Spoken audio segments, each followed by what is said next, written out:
23 मार्च 1931 Lahore central jail. एक 23 वर्षीय युवक चेहरे पर दृढ़ मुस्कान लिए बिना किसी डर के फांसी के तख्ते की ओर बढ़ता है।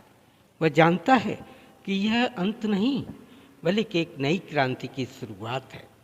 वह युवक कोई और नहीं बल्कि भगत सिंह, भारत माता का सपूत सरदार भगत सिंह था। लेकिन यह कहानी सिर्फ एक सादत की नहीं बल्कि उस विचारधारा की है जिसने गुलामी की बेड़ियों को तोड़ने के लिए पूरे देश को झकझोर दिया। हम बात कर रहे हैं सरदार भगत सिंह की।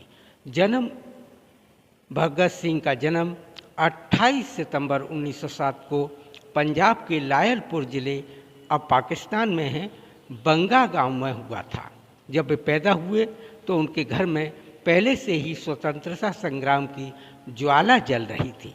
उनके पिता किशन सिंह, चाचा अजीत सिंह और स्वर्ण सिंह ब्रिटिश हुकूमत के खिलाफ संघर्ष कर रहे थे।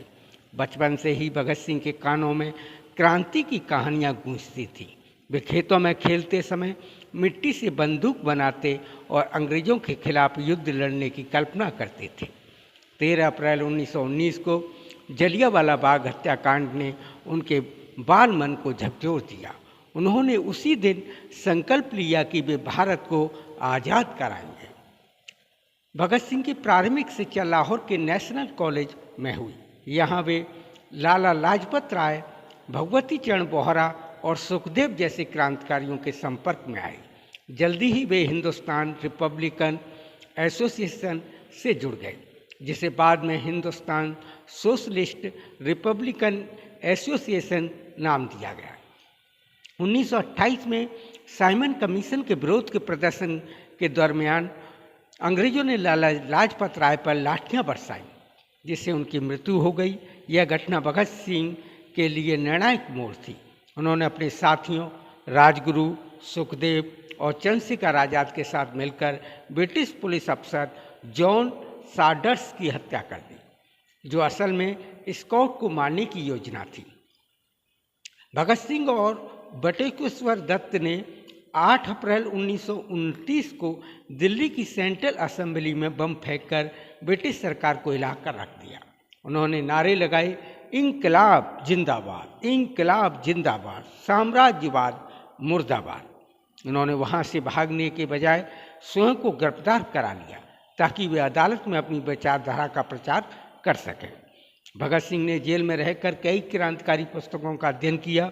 उन्होंने अपने लेखों में लिखा कि भारत को सिर्फ राजनीतिक नहीं बल्कि सामाजिक और आर्थिक स्वतंत्रता भी चाहिए। उन्होंने कहा, क्रांति की तलवार विचारों की शान पर तेज होती है। जब ब्रिटिश सरकार ने उन पर लाहौर षड्यंत्र केस के तहत मुकदमा चलाया तो उन्होंने अपने बचाव में ब्रिटिश शासन की पोल खोल दी। 23 मार्च 1931 शाम के 7:30 बजे भगत सिंह, राजगुरु और सुखदेव को हंसते हंसते फांसी दे दी गई। उनकी आखिरी इच्छा थी कि उन्हें फांसी से पहले एक बार कम्युनिस्ट मैनिफेस्टो पढ़ने दिया जाए। जब जेलर ने पूछा कि उनकी अंतिम इच्छा क्या है तो उन्होंने कहा, ब्रिटिश साम्राज्य के नाश की घोषणा। फांसी से पहले वे जोर जोर से गा रहे थे, मेरा रंग दे बसंती चोला, मेरा रंग दे बसंती चोला। भगत सिंह सिर्फ एक नाम नहीं बल्कि एक विचार है। उन्होंने दिखाया कि युवा शक्ति किस तरह एक गुलाम राष्ट्र को स्वतंत्रता के लिए जागरूक कर सकती है। उनकी कुर्बानी ने लाखों भारतीयों के मन में क्रांति की आग जलाई। आज भी जब हम देशभक्ति की बात होती है या करते हैं तो भगत सिंह का नाम सबसे पहले लिया जाता है। उन्होंने हमें यह सिखाया कि क्रांति का मतलब खून खराबा